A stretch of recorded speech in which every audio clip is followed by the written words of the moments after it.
చిన్నబాబెక్కడా? ఇంకా నువ్వెక్కడా? నీకేం చెప్పినా అర్థం కాదు. నీతో మాట్లాడి ఏం లాభం లేదు. నీకైతే అన్నీ తెలుసా? అంత తెలివైందానివా నన్ను పని చేసుకొని? అరే కొంచెం చూసుకోవచ్చు కదా, గుద్దుకొని ఉంటే పాలు కింద పడిపోయేవి. ఆ పాలు ఎక్కడికి తీసుకెళ్తున్నారు? సాగర్ బాబు కోసం తీసుకెళ్తున్నాను ఈ పాలు. ఇవ్వండి, నేను తీసుకెళ్తాను. వద్దులే, పడేసేవనుకో. నేనేం పడేయను. అలాగే ఇవాల్టి నుంచి సాగర్ పనులన్నీ నేనే చేస్తాను. తను నాకు స్నేహితుడు.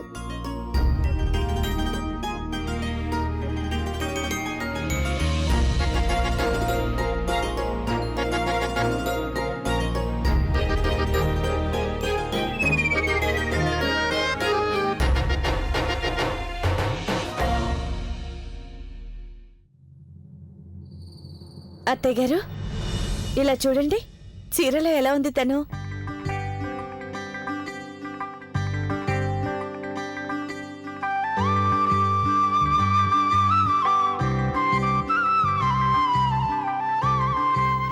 అచ్చం పున్నమి వెన్నెల్లాగా ఉంది. ఏ రాకుమారికి తీసిపోదు. ఇదిగా కొడలా, దిష్టి చుక్క పెట్టు. దిష్టి తగిలినా తగులుతుంది పిల్లకి. అలాగే.